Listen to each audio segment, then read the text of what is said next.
Buenos días a todos, bienvenidos a un nuevo servicio en línea de United Christian Church. De nuevo es un privilegio para nosotros estar con ustedes, aunque sea a través de las redes.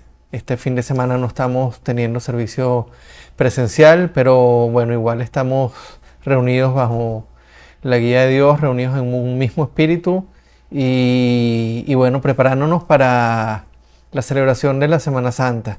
Estamos en nuestra serie de Cuaresma. Como parte de esta serie, hoy vamos a estar reflexionando sobre un pasaje muy conocido que contiene el que tal vez es el versículo más citado por la mayoría de los cristianos. Es un versículo súper conocido que es Juan 3:16. Hoy vamos a estar meditando y reflexionando sobre el pasaje que contiene ese versículo, que son los versículos 14 al 21 del capítulo 3 de Juan. Pero antes de comenzar, vamos a poner este tiempo en las manos del Señor. Vamos a pedirle que nos guíe, que nos muestre su voluntad y que nos confronte, que confronte nuestra mente, nuestros conceptos, nuestro pecado, con su palabra, y nos muestre cómo Él nos ve y nos permita acercarnos a Él con un corazón sumiso y recibir su mensaje en sumisión y dispuestos a ser transformados, a ser confrontados y a ser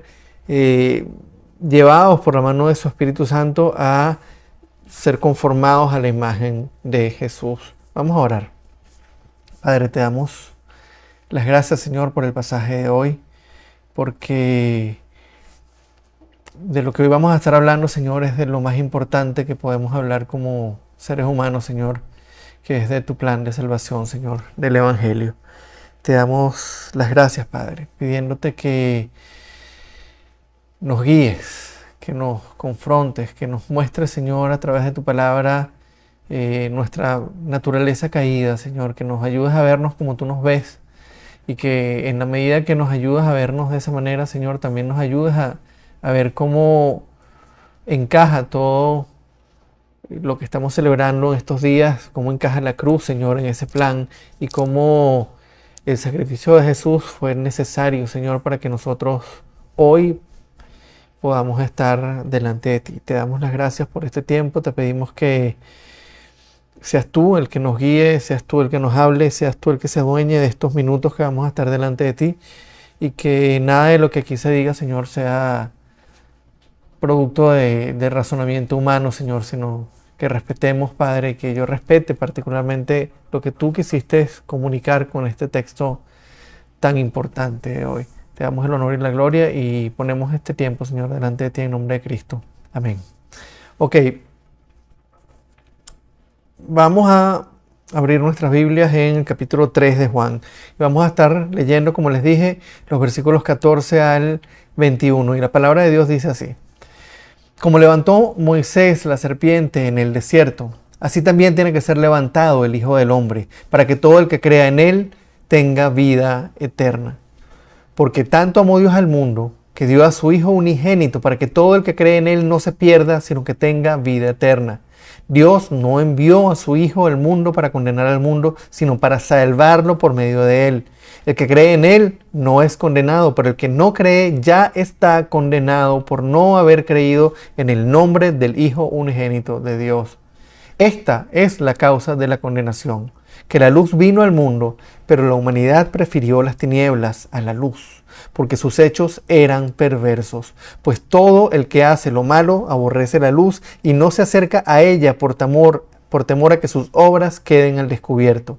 En cambio, el que practica la verdad se acerca a la luz para que se vea claramente que ha hecho sus obras en obediencia a Dios. Lo primero que tenemos que considerar antes de comenzar a estudiar el texto es que este pasaje que acabamos de leer es la continuación del pasaje de Juan 3 en el que Jesús se encuentra con Nicodemo.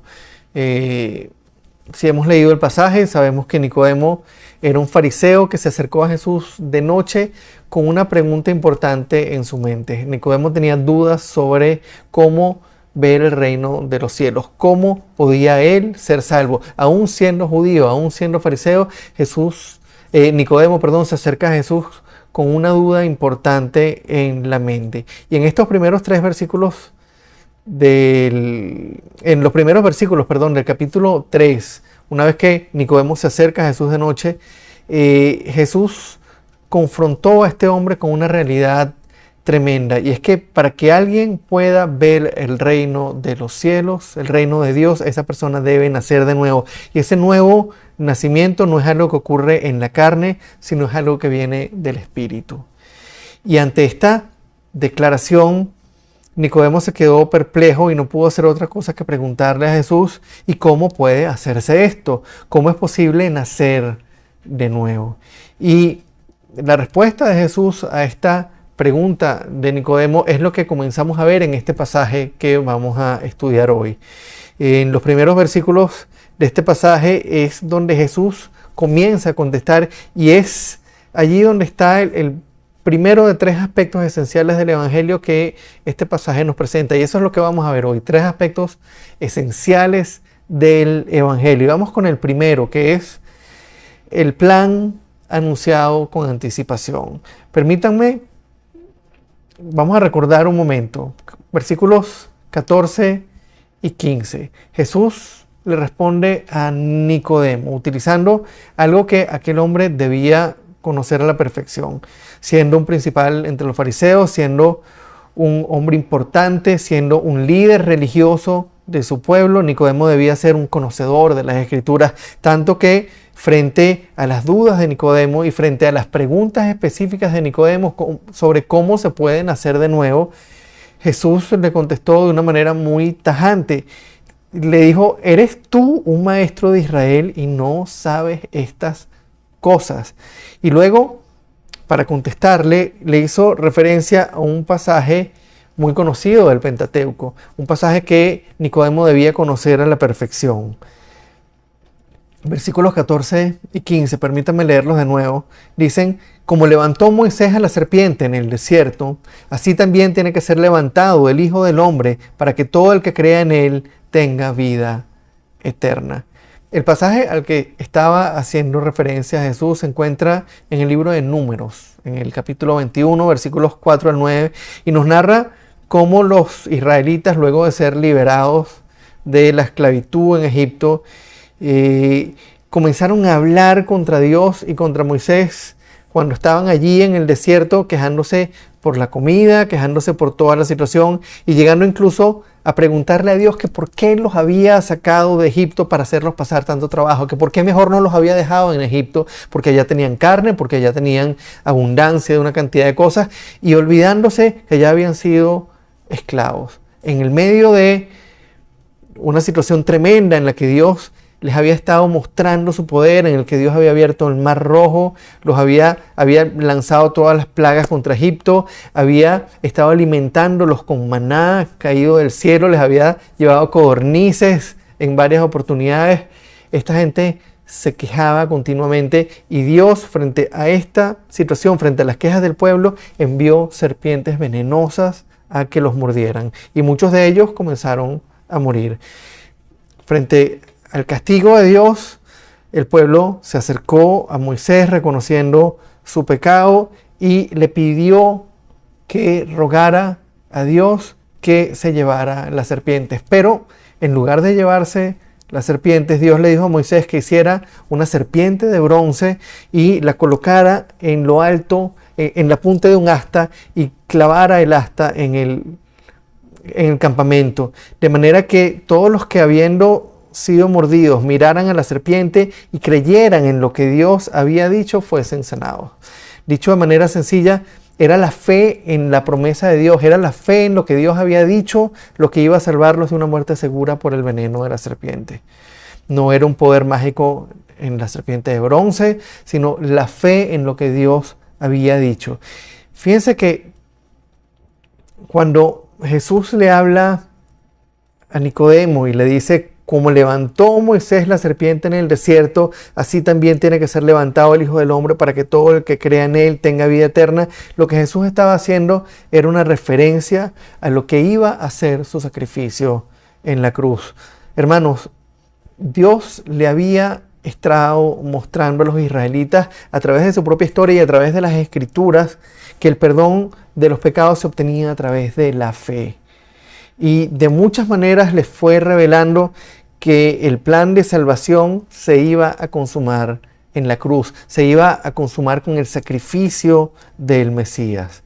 Y para nosotros que de alguna manera ya hemos visto la cruz, que ya sabemos que Cristo fue crucificado y que además tenemos acceso a todos los libros del Antiguo Testamento, el hacer esta relación o esta conexión entre la serpiente de bronce en el campamento, en el desierto, y Jesús crucificado en el monte del Calvario puede resultar lógica y no pareciera algo descabellado, pero el hecho es que es muy posible que para Nicodemo, que aún no había presenciado la crucifixión, aquello no fuese para nada una declaración fácil de entender. Esa conexión no ha debido ser nada clara para Nicodemo. Sin embargo, aun cuando probablemente él no entendió en el momento, solo imaginen lo que debió ocurrir en el corazón de Nicodemo un par de años después de haber conocido a Jesús, de haber caminado con él, de haber tenido distintas entrevistas con él. Vemos que Nicodemo en esos 2 años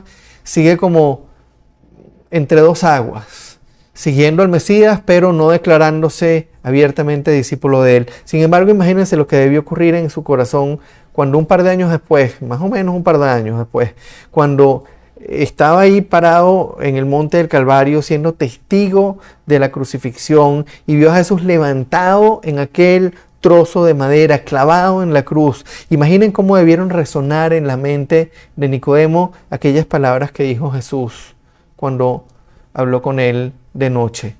Como levantó Moisés la serpiente en el desierto, así también tiene que ser levantado el Hijo del Hombre para que todo el que crea en él tenga vida eterna. Permítanme parafrasear este texto de la siguiente manera. Como levantó Moisés la serpiente en un asta cuando estaban en el desierto para que los israelitas que creyeran no murieran, así también tiene que ser levantado en una cruz el Hijo del Hombre para que todo el que crea en él tenga vida eterna. Hermanos, lo que Jesús citó a Nicodemo aquel día fue solamente una de las innumerables referencias que hace el Antiguo Testamento sobre el plan de salvación de Dios y sobre el papel que el sacrificio del Mesías tendría en ese plan, en la redención de los pecadores, en la redención del pueblo de Dios. Y a lo largo de todo el Antiguo Testamento, Dios nos habla de su santidad. Dios nos presenta el pecado de la humanidad, el pecado del hombre, incluso en aquellas personas que habían sido elegidas y llamadas por Dios para servirle. Solo piensen, por poner algunos ejemplos, en Abraham, cómo él mintió y entregó a su esposa en manos del rey de Egipto para proteger su propia vida. O en todas las mentiras y los engaños de Jacob hacia su hermano, hacia su padre, después hacia su tío.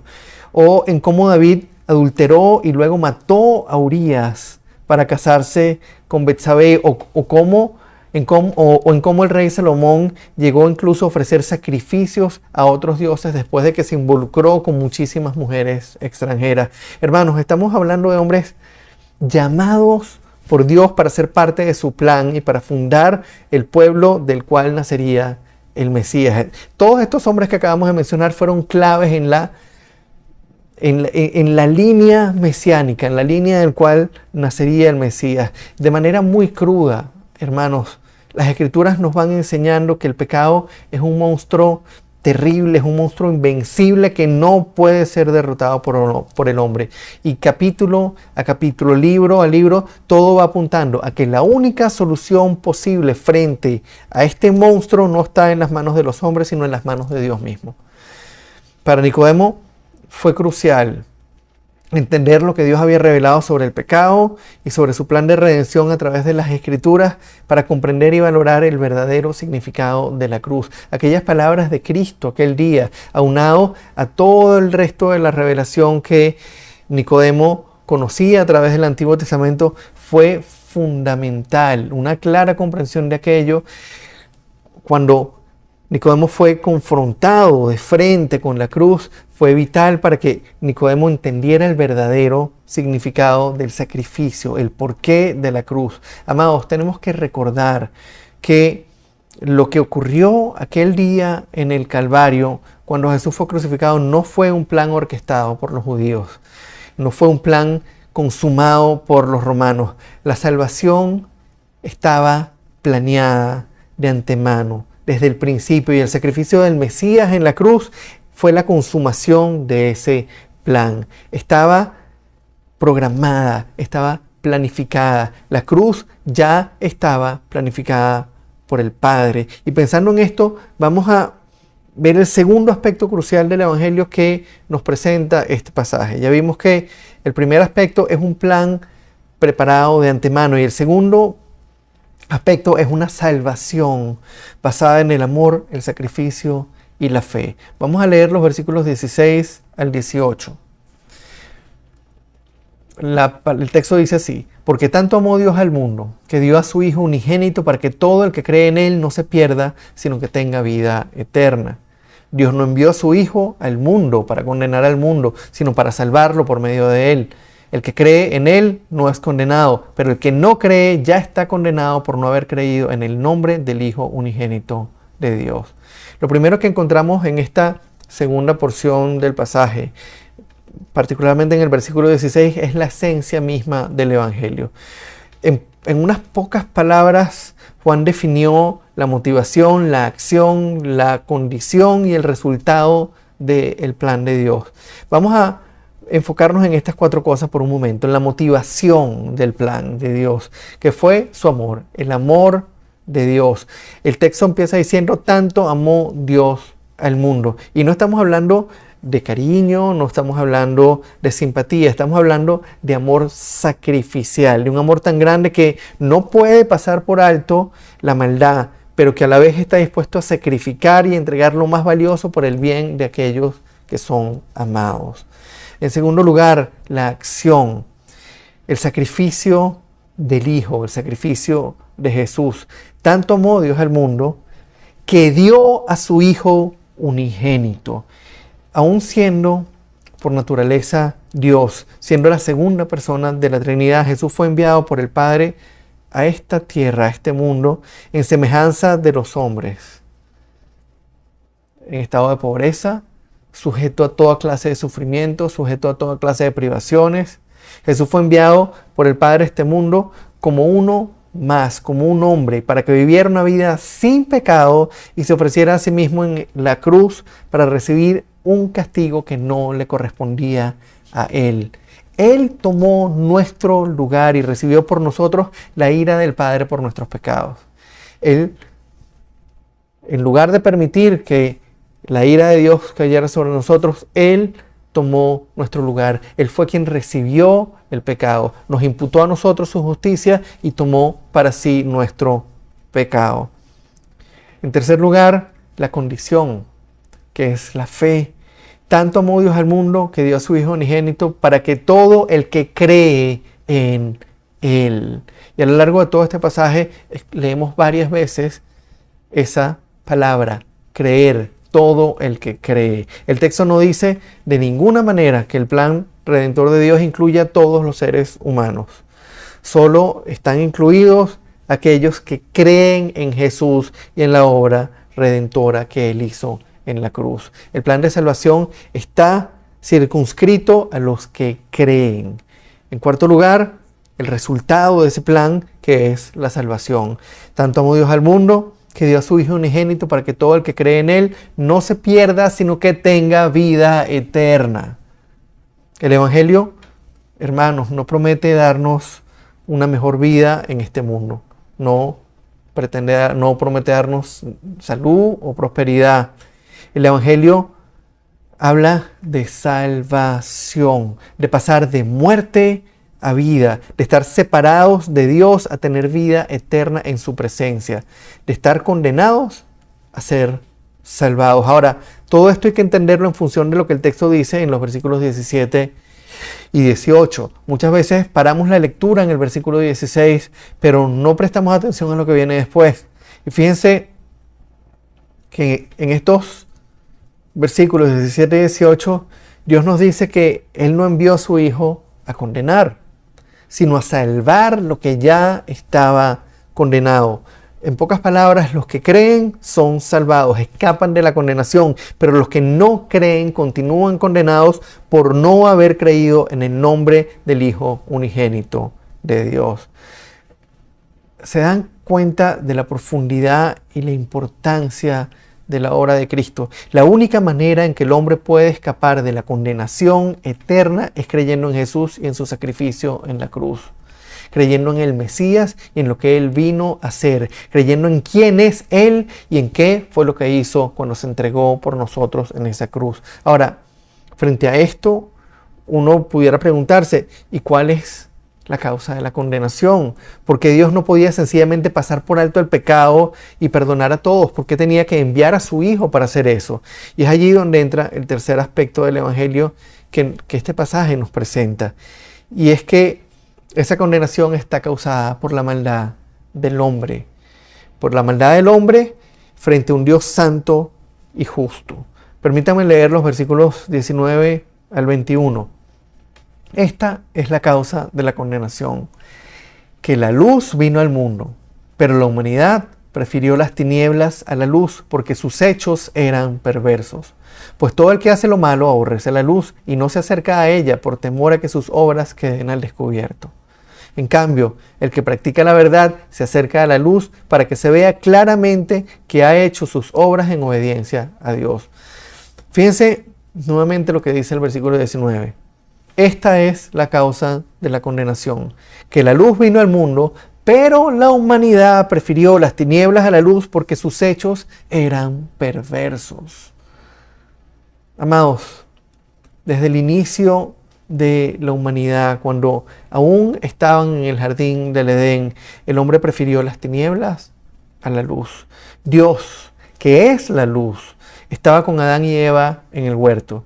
Él hablaba y caminaba con ellos. Él se relacionaba directamente con ellos, cara a cara. Y sin embargo, ellos prefirieron escuchar la voz de la serpiente que les prometió que si desobedecían a Dios y comían del fruto prohibido, ellos serían como Él. Ellos prefirieron desobedecer al Creador porque querían ser como Él. Ellos no se conformaron con un Creador que les dijera qué podían hacer y qué no. Ellos querían hacer lo que quisieran. Ellos querían ejercer su propia voluntad y no querían que nadie los mandara, que nadie los dominara. Desde el principio, hermanos, el hombre prefirió desobedecer a Dios desobedecer a Dios y buscar su propio camino. A los hombres nos resulta intolerable la presencia de un Dios santo y soberano al cual debemos obedecer y rendir cuentas. Como dice el versículo 18, ellos prefirieron las tinieblas a la luz porque sus hechos eran perversos. Y esto es algo que ha seguido ocurriendo a lo largo de toda la historia de la humanidad. Cuando Dios volvió a caminar entre los hombres hace 2021 años, ellos también prefirieron las tinieblas a la luz. Jesús fue rechazado porque todo el que hace lo malo aborrece la luz y no se acerca a ella por temor a que sus obras queden al descubierto. Y esto ha seguido ocurriendo en estos últimos 20 siglos. El hombre sigue alejándose de Dios porque al confrontarnos con la santidad de Dios, al confrontarnos con la santidad, con la presencia de Dios, nuestras obras perversas quedan al descubierto. La buena noticia es que el versículo 21 nos dice que en cambio, el que practica la verdad se acerca a la luz para que se vea claramente que ha hecho sus obras en obediencia a Dios. Y la pregunta que tenemos que hacernos frente a esta declaración es, ¿qué significa practicar la verdad y obedecer a Dios? Y la respuesta la da el mismo Juan en el versículo 18, la leímos unos versículos atrás. El que cree en Él, en Jesús, no es condenado, pero el que no cree ya está condenado por no haber creído en el nombre del Hijo unigénito de Dios. El mismo Jesús contestó algo muy similar cuando los judíos le preguntaron en aquel pasaje de cuando Jesús alimenta a los 5,000 y después ellos se encuentran con él al día siguiente y él les dice que trabajen, pero no por la comida que se va, que esa comida que perece, sino por la comida que persevera para vida eterna. Ellos le preguntaron, ¿y qué tenemos que hacer para realizar las obras que Dios exige? Eso está en Juan 6, versículos 28 y 29. ¿Qué tenemos que hacer para realizar las obras que Dios exige? Y fíjense la manera tan clara en que respondió Jesús en el versículo 29. Esta es la obra de Dios, que crean en aquel a quien Él envió. Esta es la obra de Dios, que crean en aquel a quien Dios envió. Amados, la causa de la condenación es la propia maldad de los hombres que nos impide acercarnos a Dios, porque frente a su santidad nuestras obras perversas quedan al descubierto. Tenemos que recordar que el ser humano busca continuamente su propia gloria. Amamos ser el centro de todo. Amamos que se haga nuestra voluntad y que los demás nos alaben. Amamos que los demás nos obedezcan. Y esto nos ha llevado a rechazar a Dios. Esta conducta egoísta nos ha llevado desde el principio a rechazar la soberanía y la voluntad de Dios. Como dije antes, no toleramos dar cuentas de nuestras acciones a nadie, y menos a un Dios soberano que tiene el poder y la autoridad para exigirnos lo que Él quiera. Por esta causa, todos los seres humanos nacemos separados de Dios, condenados a pasar la eternidad en el infierno, recibiendo la santa ira de Dios, una ira que es justa, recibiendo la ira santa del Creador Todopoderoso del universo. La buena noticia es que Dios planificó de antemano la solución a este problema tan terrible. Y aún sabiendo cómo somos, aún conociendo de antemano nuestra maldad y motivado por ese amor inmenso, por ese amor sacrificial, Él preparó por siglos el camino para enviar a su Hijo unigénito a vivir una vida perfecta, a vivir esa vida perfecta que nosotros no podíamos vivir, y a ofrecerse a sí mismo en la cruz para recibir el castigo que nosotros merecíamos. Y la condición que Dios mismo estableció para ser beneficiarios de ese regalo tan maravilloso es sencilla: creer en aquel a quien Él envió. Creer en aquel a quien Él envió. O como dijo Juan en el versículo 18 del pasaje que hemos estado estudiando hoy, el que cree en Él no es condenado, pero el que no cree ya está condenado por no haber creído en el nombre del Hijo unigénito de Dios. Es así de sencillo, hermanos. Y la pregunta que debemos hacernos nosotros a la luz de esta verdad es: ¿de qué lado estamos nosotros? ¿Formamos parte de los que creen en la persona y la obra de Jesús en la cruz, como la Biblia lo presenta, o seguimos formando parte de los que no creen en el Jesús de las Escrituras?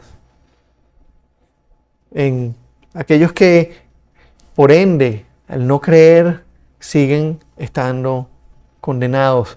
¿En qué grupo estamos nosotros? ¿De qué lado estamos nosotros? ¿Somos de los que creen o de los que aún no han creído? ¿En quién hemos creído? ¿En qué Jesús hemos creído? ¿Hemos creído en el Jesús de las Escrituras?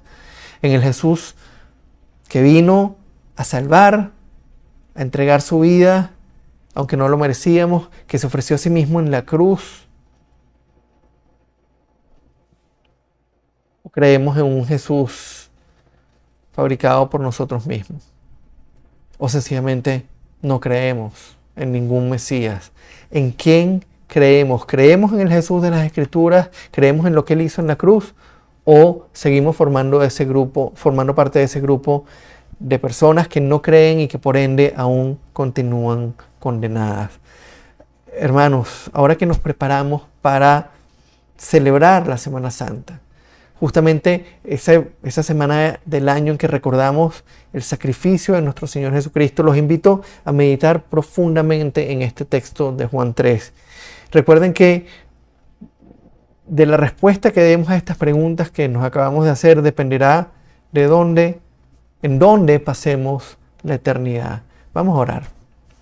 Padre, te damos las gracias, Señor, por tu santidad, por tu justicia, por tu amor, por tu gracia, por tu misericordia. Exaltamos tu nombre, glorificamos tu nombre, Señor. Te reconocemos como el Todopoderoso, el Creador, el Soberano, el que tiene la autoridad absoluta y el poder absoluto sobre nuestra vida, Señor. Te damos las gracias, Padre, porque a través de tu palabra, Señor, nos presentas la verdad del Evangelio, Señor.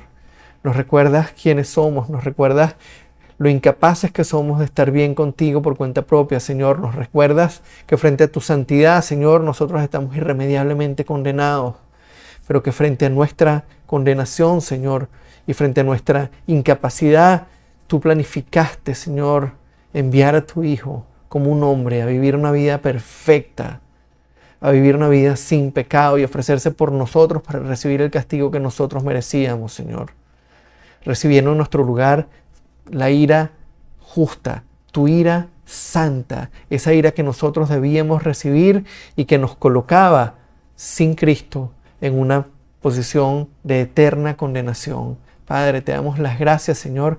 Te pedimos que nos permitas recordar cada día, Señor, el Evangelio. Recordar cada día que dependemos de tu gracia, Señor, para mantenernos firmes. Que dependemos de tu gracia para vivir una vida que te agrada. Que dependemos de tu gracia, Señor, para ser instrumentos poderosos en tus manos. Y te pedimos también, Señor, que toques el corazón de esas personas que aún, Señor, no han creído. De esas personas que no han creído en el nombre del Hijo unigénito del Padre, del Hijo unigénito de Dios, y que por ende aún continúan condenadas. Te damos las gracias por este tiempo. Ponemos nuestras vidas nuevamente en tus manos. Te exaltamos, te glorificamos y te damos la gloria, Señor, solamente a ti, en el nombre hermoso y poderoso de nuestro Señor Jesucristo. Amén y amén.